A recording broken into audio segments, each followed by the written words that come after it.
이 세상에서 가장 행복한 사람은 누구일까? 그것은 바로 예수 그리스도를 만난 사람입니다. 예수님을 만남으로 행복을 누리고 또 예수님을 누림으로 행복이 점점점 깊어지고 예수님을 전함으로 더 큰 행복을 만들어내는 행복의 통로. 그래서 이 세상에서 가장 행복한 사람이 누굴까? 예수 그리스도를 인격적으로 만난 그 사람이 가장 행복한 사람이죠. 따라해 주세요. 행복한 사람이 행복한 세상을 만듭니다. 예. 행복한 사람이 행복한 세상을 만드는 거예요. 예수 그리스도를 왜 믿습니까? 행복하기 위해서죠. 행복해야 돼요. 여러분 참 행복할 수 있기를 바랍니다. 예수님 만남으로 행복하고 예수님을 누림으로 행복이 점점점 깊어지고 이 예수 그리스도를 전함으로 더 큰 행복을 만들어내는 그런 통로, 축복의 통로가 여러분이 될 수 있기를 주님의 이름으로 축원합니다. 근데 성경은 우리가 가는 인생의 길을 이렇게 얘기를 합니다. 인생의 길은 나그네 길이다 그러죠. 나그네. 인생은 본향을 향해 나가는 나그네 길입니다. 이 본향을 향해 가는 동안에 우리는 많은 어려움을 만납니다. 예를 들어서 불가능이라는 높은 산을 만나고 불가능이라고 하는 깊은 강을 만나고 불가능이라고 하는 홍해를 만나게 되는 것이죠. 인생은 나그네 길인데 어려움들이 깔려 있습니다. 또나 인생을 사막의 길을 걷는 것이 인생이다 그럽니다. 보이지 않는 길이죠. 그마저도 모래바람으로 수시로 바뀌어요. 길이 언제 닥칠지 알 수 없는 모래 폭풍과 극심한 추위와 모래 언덕에 가려서 앞을 볼 수가 없습니다. 인생이 그런 거예요. 거기다가 뭐가 있느냐? 신기루의 유혹이 있습니다. 유혹, 신기루. 저쪽으로 가면 뭐가 있을 것 같아? 신기루의 유혹, 목마름의 고통, 이런 것들이 불쑥불쑥 나타났다가 사라져요. 이게 사막의 길입니다. 또 하나 전쟁터입니다. 전쟁터. 인생이라고 하는 전쟁의 길이에요. 거대한 적들이 떡 버티고 서 있습니다. 모세 앞에 애굽 왕 바로가 버티고 있죠. 이스라엘 백성 앞에 아말렉 왕 블레셋이 버티고 있습니다. 다윗 앞에 골리앗 장군이 전쟁을 선포하고 버티고 서 있습니다. 인생은 바로 전쟁터죠. 불교에서는 그래서 인생을 뭐라고 말하느냐? 고해 그랬습니다. 고해, 고통스러운 바다. 이 인생이다 그랬습니다. 나그네, 사막길, 전쟁터, 고통이 심한 극심한 풍랑이 있는 바다. 이게 인생인데 이런 인생이기 때문에 예수 그리스도를 만나지 않으면 안 된다는 거예요. 그래서 예수님을 만남으로 행복한 여러분 되길 바랍니다. 오늘 이 시간도 예수님을 누림으로 행복이 점점점 깊어지기를 주의 이름으로 축원합니다. 또 이 예수 그리스도를 전함으로 말미암아 누리는 행복이라고 하는 것은 이건 엄청난 것입니다. 한 영혼이 돌아올 때 그 행복, 그것은 엄청난 축복의 통로죠. 자, 주님께서는 이렇게 말씀하십니다. 불가능한 문제도 주님을 인격적으로 만나고 주님이 함께 한다면 불가능해 보이는 산도 정복하고 강도 건널 수 있고 골리앗 같은 천하무적도 이기고 엄청난 태양신 바로도 이기고 500명이 넘는 이런 광야에 있는 사람들, 5,000명이 넘는, 2만 명이 넘는 이런 사람들도 다 먹일 수 있다는 거예요. 오늘 본문의 말씀, 오병이의 기적, 너무나 소중한 하나님의 말씀입니다. 왜 그렇게 소중할까요? 오늘 이 본문은 참 깊은 얘기들이죠. 의미가 너무 깊습니다. 이 오병이어의 기적은 왜 그렇게 소중할까? 그거는 사복음서에 다 등장합니다. 마태, 마가, 누가, 요한복음 사복음서에 다 등장을 해요. 자, 예를 들어서 물이 변해서 포도주가 됐다. 요한복음 2장. 이건 요한복음에만 딱 한 번 나와요. 어떤 기적은 요한복음에 나오고 누가복음에 나오고 또 두 복음서에 안 나와요. 이렇게 막 섞여 있어요. 그런데 이 오병이어의 이 기적은 사복음서에 다 등장하죠. 다. 그래서 이 가나 혼인잔치의 기적이 물이 포도주로 바꿔지는, 다시 말하면 질이 바뀐 기적이라면 오늘은 양을 바꾸는 기적입니다. 양도 바꾸는 거예요. 또 이 기적은 언제나 말씀을 들은 후에 일어납니다. 말씀을 들은 후에. 6월절 순례객들이 약 2만 명이 모인 엄청난 사람 앞에서 행했던 기적입니다. 자, 이런 기적들, 이 기적 속에는 무엇이 숨어져 있을까 하는 것입니다. 다음과 같은 몇 가지 말씀을 여러분에게 드리려고 합니다. 첫 번째는 불가능한 상황에서 일어난 기적이다 합니다. 불가능한 상황에서 일어난 기적입니다. 지금까지 월요일부터 금요일까지 계속해서 보니까 불가능한 상황이면 전부 다 안 되는 상황이에요. 불가능해요. 안 돼요. 어려워요. 상황이 그래. 근데 주님이 함께하면 기적이 일어나는 거거든요. 자, 6월절에 수많은 순례객들이 모였어요. 숫자가 너무 많아요. 숫자가. 또 디베리아 광야라고 하는 빈 들이라고 하는 장소에서 먹을 것을 구하기가 어렵습니다. 장소가 맞지를 않아. 또 때는 날이 저물어 갈 때요. 아침이라면 어떻게 나가가지고 준비를 해보겠는데 날이 저물어 갈 때입니다. 준비할 시간이 없어요. 돈이 없죠. 돈이. 자, 오병이어 물고기 2마리 보리떡 5개밖에 없어요. 계산상으로 이건 회의적이에요. 지도자들이 부정적인 생각 말로 팽배해 있습니다. 돈이 없고 방법이 없다 이거예요. 부정적인 얘기들이에요. 전부 다. 때가 좋지 않습니다. 계산으로 답이 없습니다. 장소도 좋지 않고 돈도 없고 오병이어 밖에 없고 거기다가 때요 부정적이고 믿음도 없고 숫자도 너무 많고 이런 거죠. 믿음이라는 게 뭘까요? 믿음이란 정확한 설계도를 가지고 걷는 길이 아니에요. 믿음이라는 것은 정확한 설계도를 가지고 짓는 집이 아닙니다. 믿음은 정확한 예측 가능하고 계산 가능하고 눈으로 보는 것, 그것이 가능한 것이 믿음이 아닙니다. 미지의 길을 걸어가는 거죠. 자, 수학으로 컴퓨터로 두드려 봐가지고 정확하게 딱 보여주고 그 길로 가라 그러면 안 갈 사람이 누구예요? 다 가지. 믿음은 그런 게 아니에요. 미지의 길인데 믿고 가는 거예요. 눈에 보이지 않는데 말씀을 붙잡고 그냥 가는 것입니다. 믿으시기 바랍니다. 믿음이 필요한 것이고 용기가 필요한 것이고 모험이 필요한 것이고 결단이 필요한 거예요. 그래서 믿음이란 그런 거예요. 계산하는 머리가 좋은 사람들은 믿음이 생길 리가 없죠. 언제나 계산하니까요. 기적을 경험할 수가 없습니다. 그래서 불가능한 상황에서 일어난 기적이다 하는 거예요. 두 번째는, 자, 따라해줘서 기적의 동기가 긍휼과 사랑이다. 자, 기적이 왜 일어나지 않을까?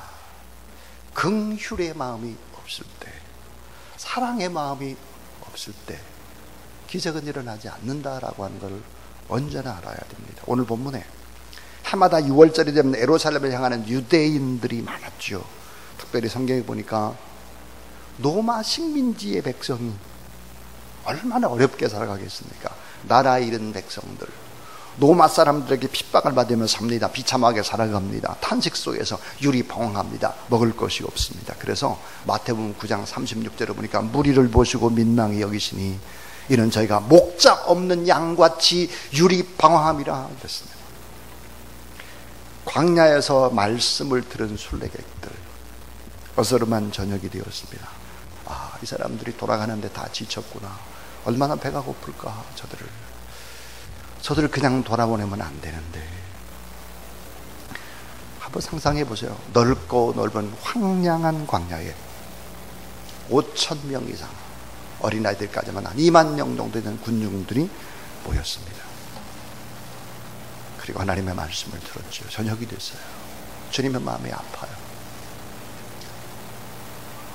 긍휼과 불쌍히 여기는 사랑의 마음이 내 안에 있을 때 기적이 싹도 기적이 시작된다는 사실을 믿으시기 바랍니다. 그래서 우리가 다른 사람을 용서하는 거예요. 우리 다른 사람을 용서하고 우리가 예수를 바로 믿게 되면 이기적으로 살 수가 없는 겁니다. 용서를 내가 먼저 하고 손해를 내가 먼저 보고 먼저 나누고 베풀다 보니까 그리스도인들은 그렇게 시간적인 여유도 물질적인 여유도 없을 수밖에 없는 거예요. 사랑과 긍휼의 여김과 동정 때문에 그렇죠. 저희 교회도 마찬가지입니다. 저희 교회가 만약에 밖으로 뭐 이렇게 돈 쓰는 거를 다 하고 이런 거 다 전략해가지고 빚을 갚으면 다 갚았을 겁니다. 근데 그런 방법을 쓰질 않죠. 물질이 모아지면 밖으로 최선을 다해서 다 내보내는 거죠. 전부 다. 언제나 모자르도록. 자, 우리 안에 긍휼과 사랑의 마음이 있는가 하는 거예요. 문제에 대해서 자, 사람들을 먹여야 되는데 뭐가 없어요. 문제에 대한 세 가지 반응이 나타나죠. 하나가 회피적인 반응. 예수님 그냥 보내세요. 각자 보내서 자기들이 알아서 먹도록 하세요. 마가복음 6장 36절에 이게 다 보내세요. 각자. 회피적인 반응. 또 하나 머리가 좋은 사람, 계산적인 사람입니다. 빌립 같은 경우는 200데나리온에 듭니다. 200데나리온. 또 어떤 사람은 있는 것을 다 드리면서 예수님께 해결책을 묻습니다. 이것밖에 없는데 어떻게 할까요? 이렇게 안 드려죠. 자, 이런 문제는 주님이 다 알고 있다는 거예요. 중요한 것은 다 알고 있어요. 우리의 사정 형편 다 알고 있습니다. 그런데도 주님께 가지고 나와서 구해야 된다는 거예요. 이게 중요한 거예요. 다 알고 있어요. 주님.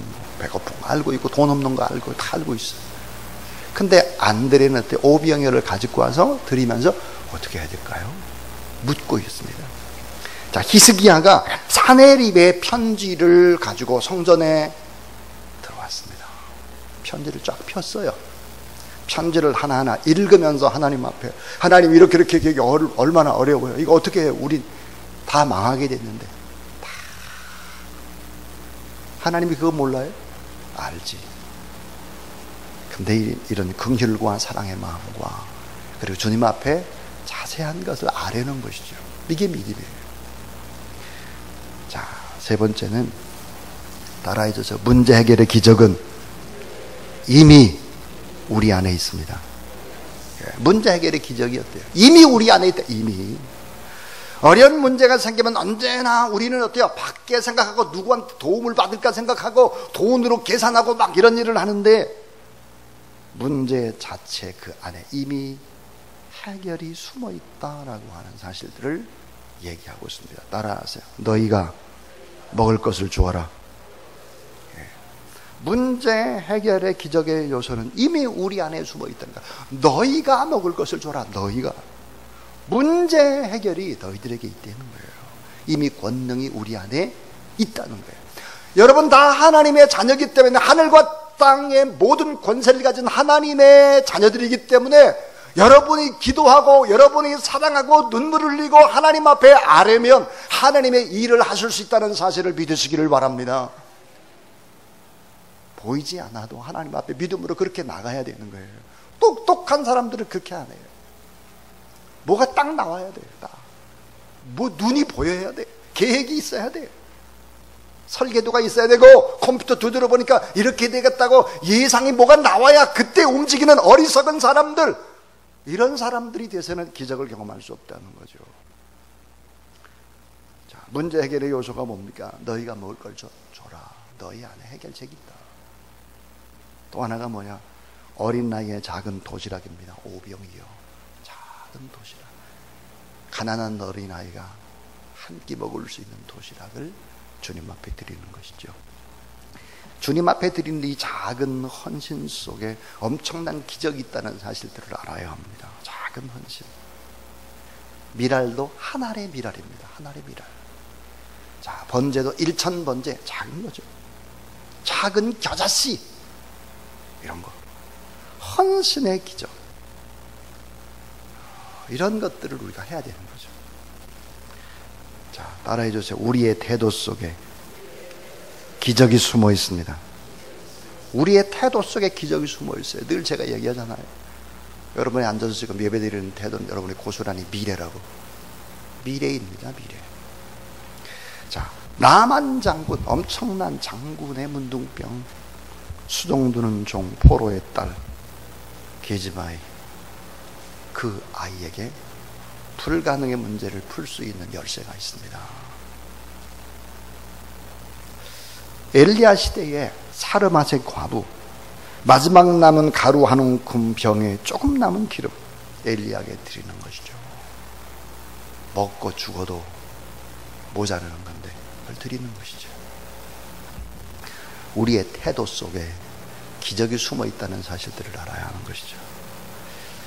감자, 이 감자 한쪽을 칼로 짜게 해가지고 이렇게 심게 되면 60알이 달리고, 벼 한 알, 이 벼 하나를 나중에 이제 심게 돼서 모가 돼서 심으면 140에서 170알이 거두게 되는 것이죠.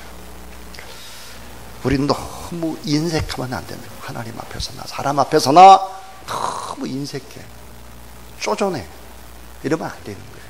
예배 드리는 여러분, 우리가 얼마나 인색한지를 한번 조용히 생각해 보세요.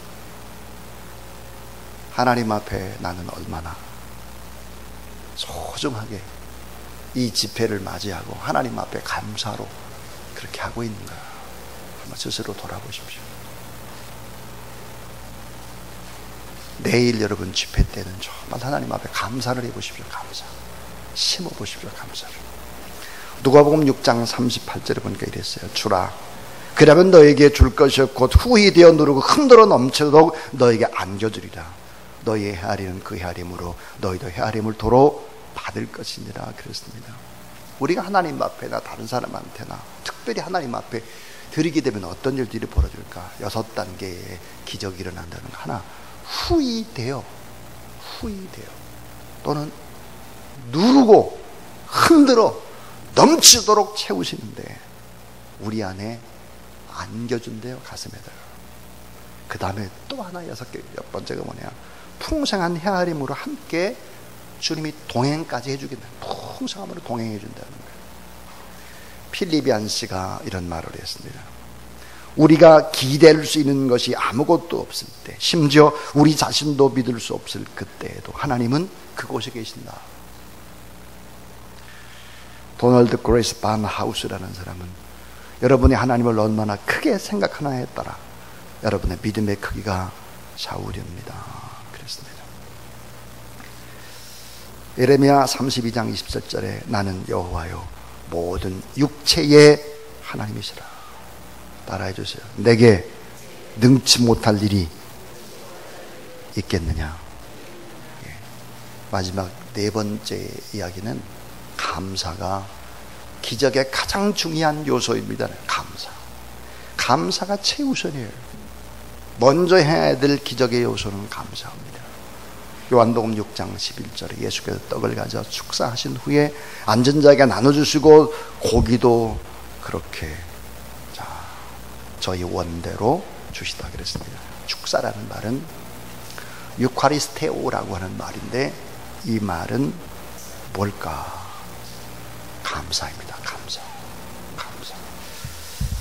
여러분, 지금 어떻게 예수님이 감사를 하고 있나를 잘 생각해 보세요. 빈 들에 감사합니다. 저녁에 감사합니다. 없어도 감사합니다. 부정적인 반응에도 감사합니다. 아주 작은 것에도 감사합니다. 주위에 걱정이 많고 근심이 많고 문제도 많고 가난하고 배고프고 유리방황하는 사람들 앞에 감사하고 있습니다. 자, 감사가 우선인 거죠. 감사. 암 환자, 병든 자, 고통하는 자를 신방할 때 제가 종종 이런 기도를 합니다. 하나님 아버지, 건강할 때 미처 깨닫지 못했는데 병들 때 건강의 소중함을 알게 해주신 것을 감사합니다. 그동안 건강하게 보낼 수 있도록 도와주신 것 감사하고, 이제 병에서 치유받고 감사할 수 있도록 도와주세요. 제가 이런 기도를 종종 합니다. 자, 여러분, 죽은 분들, 하나님의 나라에 간 분들 장례식 때 제가 이런 기도를 종종 합니다. 하나님 아버지, 이제는 세상의 연주를 다 끊고 하나님 앞으로 갈 수 있도록 도와주신 것 감사합니다. 늘 가고 싶다고, 하나님의 나라에 가고 싶다고 기도했는데 그 하나님의 나라로 갈 수 있어서 너무 기쁩니다. 그렇게 기도합니다. 자, 사복음서에 나오는 먹는 문제의 기적, 먹는 문제가 중요하니까 사복음서에 다 나온 거예요. 이건 불가능한 상황에서 일어난 기적입니다. 5,000명을 먹이고도 12광주리가 남은 기적을. 이 기적의 동기는 긍휼과 사랑입니다. 문제 해결의 그 기적은 우리 안에 숨어 있다는 거예요. 멀리 있지 않다. 감사의 기적이 중요한 요소였다 그랬습니다. 이 네 가지와 더불어서 한 가지 꼭 우리가 기억해야 될 기적의 요소는 뭘까? 그것은 작은 헌신과 순종이 기적을 일으켰다 하는 것이죠. 작은 헌신, 어린아이의 작은 헌신입니다. 계산을 하지 않는 어린아이, 단순하고 깨끗한 어린아이의 헌신, 제자들의 작은 헌신입니다. 떡을 떼어 제자들에게 주심에 제자들이 무리에게 주니 그랬습니다. 분배의 수고죠. 날라주는 수고죠. 50명씩 안치는 수고입니다. 남은 조각 12바구니를 거뒀습니다. 12바구니는 누구일 것일까? 당연히 수고한 제자들의 몫이죠.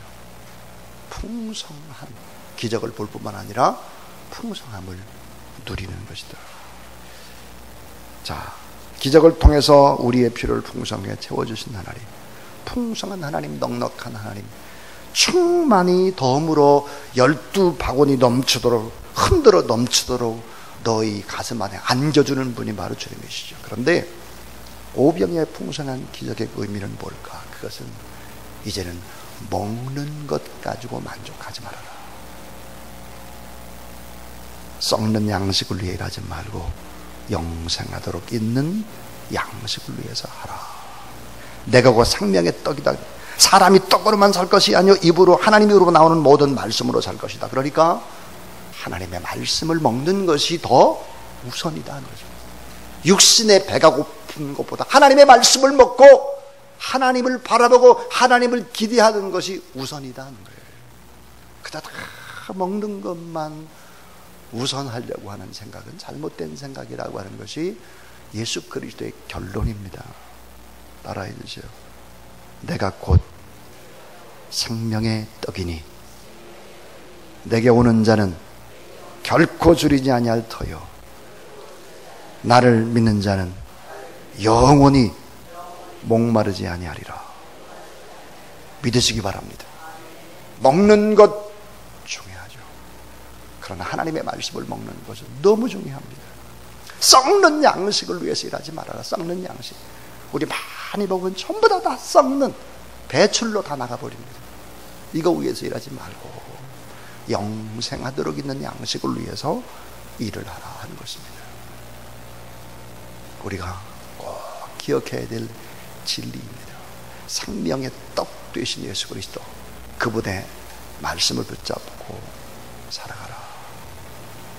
여러분 안에 풍성한 기적의 역사가 넘쳐나게 되기를 주의 이름으로 축원합니다.